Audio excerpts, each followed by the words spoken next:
যদিও আমরা কুসংস্কারে বিশ্বাস করি না, কিন্তু ভূতপ্রেত বলে আগেও ছিল, এখনও আছে, ভবিষ্যতেও থাকবে। আত্মার অপর নাম ভূত, ভূতের অপর নাম আত্মা, এটা আমরা সবাই জানি। আমার দাদু ঠামার কাছে তো আমি খুব গল্প শুনেছি ছোটবেলায়, খুব মজা লাগতো। কিন্তু কিছু কিছু কাহিনী সত্যিও আছে, অবশ্যই শেয়ার করব আপনাদের সকলের সামনে। গল্পটি সংগ্রহ করেছিলাম আমার ছোট দাদুর কাছ থেকে। দাদু বলে কাহিনীটা নাকি সত্যি, যদিও আমি বিশ্বাস করিনি, কিন্তু গল্পটা তার কাছ থেকে শোনার পর গায়ে যেন কেমন কাটা দিয়ে উঠল। হয়তো সত্যিই ঘটেছিল এই ঘটনাটা। গল্প নাটক চ্যানেল, গল্পগুলি অদৃশ্য হলেও সব গল্পই জ্যান্ত। পুরনো যুগের কিছু ভৌতিক কাহিনী নিয়ে আজকের গল্প রামতুন। নতুন রূপে, নতুন ছন্দে, সঙ্গে আমি অভিজিৎ রায়।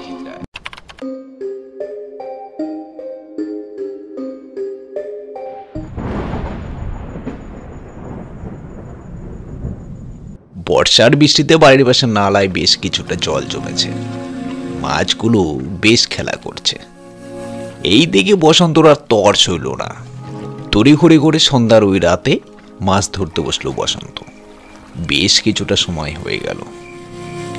বসন্ত মাছ বেশ ভালোই পেয়েছে।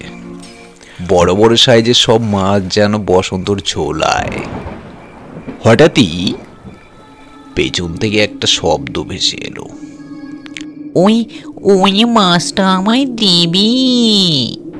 বসন্ত বলল, আই তোকে মাছ দেবো ক্ষণে, চুপ করে বসে থাক।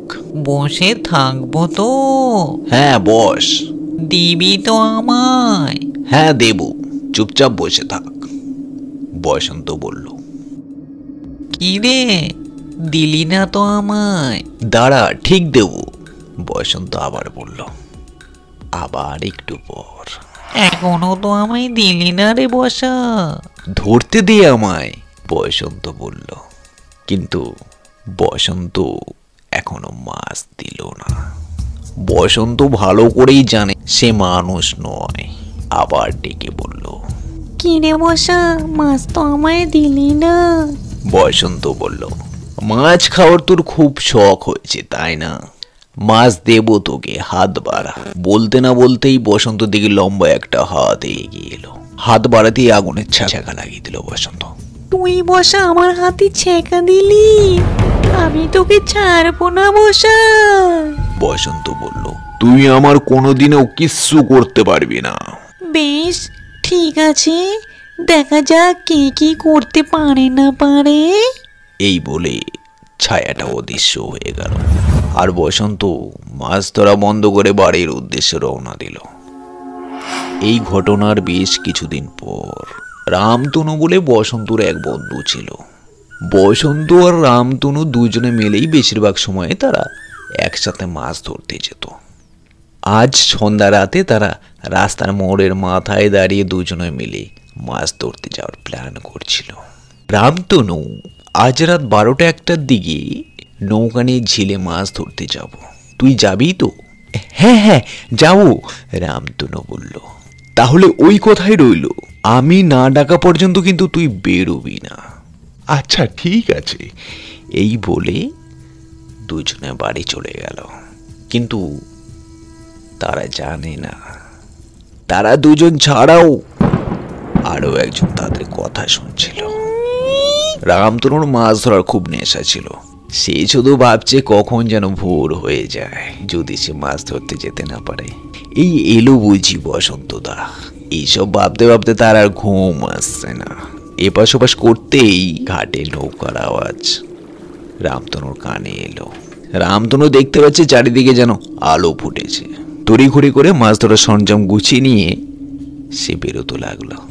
বাড়ির বাইরে পা দিতেই রামতনুর বউ, তুমি একটু অপেক্ষা করে যাও, এই মুহূর্তে তুমি বাড়ি থেকে পা দিও না। ভোরের আলো এখনো ফোটেনি। যে আলো তুমি দেখতে পাচ্ছ সেটা ভোরের আলো নয়। অন্তত তুমি এই সময়টুকু কাটিয়ে যাও, তুমি এখন বেরিও না। রামতনু তার বইয়ের কোনো কথাই শুনছে না। রামতনু বেরিয়ে পড়ল। রামতনুর বউ যেন তাকে বিনীত অনুরোধ করছি, ওগো তুমি যেও না, অন্তত কিছুটা সময় বাড়িতে কাটিয়ে যাও, একটা বিড়ি তো খেয়ে যাও। বসন্তদা এখনো তোমায় ডাকেনি বলতেই ঘাট থেকে ডাক এলো, রামতনু। আর কোনো ডাক নেই। ডাক শুনে রামতনু বলছে, ওই দেখো বসন্তদা আমায় ডাকলো। রামতনুকে আর কে ধরে রাখে? রামতনুর ডাক পড়ে গেছে। রামতনু যেতে বাধ্য। রামতনু তার বইয়ের কথা আর শুনল না, সে বেরিয়ে পড়ল। ঘাটে পৌঁছাতেই রামতনু চারিদিক যেন কালো ঘুটঘুটে অন্ধকার নেমে আসলো। নৌকায় সে কাউকেই দেখতে পেল না। রামতনু বলল, বসন্তদা তুমি কোথায়? তোমায় যে দেখতে পাই না। নৌকার ওপার থেকে বলল, আমায় দেখে তুই কি করবি? নে চল, বেলা বেশি নেই, আমাদের সেই মাছ ঝিলে যেতে হবে। মাছ তো ওখানেই, তাড়াতাড়ি চল, আর কোনো কথা বলিস না, তাড়াতাড়ি চল। এই বলে দুজনাই নৌকা চালাতে শুরু করলো। নৌকা তখন প্রায় এক বুক জলের কাছে। বসন্ত তখন রামতনুর বাড়িতে হাজির। রামতনুর বাড়িতে বসন্ত এসে রামতনুকে ডাকছে, রামতনু, রামতনু। রামতনুর বউ বেরিয়ে এসে বলল, বসন্তদা তুমি? পুরো চমকে গেছে রামতনুর বউ। তুমি তুমি বসন্তদা? তুমি একটু আগে রামতনুকে ডাকোনি বসন্তদা? বসন্ত চুপচাপ থয়ে দাঁড়িয়ে উঠানের সামনে। বসন্ত কিছুই ব্যাপারটা বুঝতে পারল না। বসন্ত জিজ্ঞেস করলো, কি হয়েছে, আমায় খুলে বলো। রামতনুর বউ তখন বলছে, একটু আগে নদীর ঘাট থেকে তুমি তো ডাকলে। রামতনু বলে, মাছ ধরার সমস্ত সরঞ্জাম নিয়ে সে তো চলে গেছে। বসন্ত তখন সমস্ত কিছু মনে পড়ে গেল। হায় হায়, এ তো অনেক বড় সর্বনাশ হয়ে গেল। তাড়াতাড়ি করে বসন্ত নদীর পাড়ে এসে জোরে চেঁচিয়ে রামতনুকে ডাকতে লাগলো, রামতনু, রামতনু। বসন্ত ডাক শুনে রামতনুর গায়ে কাঁটা দিয়ে উঠল। রামতনু তখন হোশ ফিরে এলো। রামতনু তখন ভালো করে বুঝতে পারল বসন্ত দা তো নৌকায় নেই, তাহলে নৌকা কে চালায়? বসন্ত দা তো নদীর ওপার থেকে আমায় ডাকলো, তাহলে আমার নৌকায় কে? রামতনুর ব্যাপার আর বুঝতে বাকি রইল না। রামতনু যদি এখন নৌকা থেকে ঝাঁপ দেয় তাহলে রামতনুর ওঠেই জল। রামতনুকে সাঁতরে ঝিলের এপারে আসতে হবে। নৌকা তখন মাছ ঝিলে প্রায় চলে গেছে, সেখানে জলের গভীরতাটা একটু বেশি। কোনো কিছু না ভেবে রামতনু নৌকা থেকে ঝাঁপ মারল। সাঁতরে রামতনু পাড়ে উঠল। পাড়ে এসে বলছে, বসন্তদা, বসন্তদা তুমি তুমি এখন এলে? বসন্ত তখন বলছে, ওরে আমি তো তোকে আগেই বলেছিলাম, আমি না ডাকা পর্যন্ত তুই বেরোবি না। তুই তো তোর নিজের পায়ে নিজেই কুড়ুল মারলি, এবার আমি কি করব? ঝিলের মাঝখান থেকে আওয়াজ ভেসে এলো, তুই কি ভেবেছিস সাঁতরে গিয়ে বাড়ি পৌঁছে তুই বেঁচে গেছিস? না,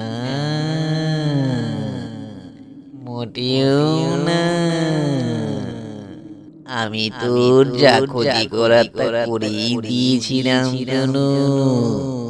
তোর কপাল অনেক ভালো যে তোকে আমি ঝিলের মাঝখানে নিতে পারিনি রে, নইলে তুমি আজকেই শেষ হয়ে যেতি। কিন্তু তুই বাঁচবি। তোর বন্ধুকে বলে দেখ তোকে বাঁচাতে পারে কিনা। আওয়াজটা আর শোনা গেল না। বসন্ত বলল, আমার আর কিছুই করার নেই, সব শেষ হয়ে গেছে।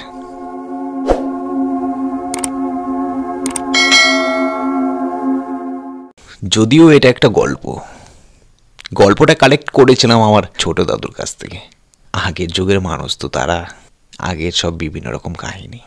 আদৌ কি এরকম ঘটনা ঘটেছিল আমি জানি না, আমি বলতে পারবো না।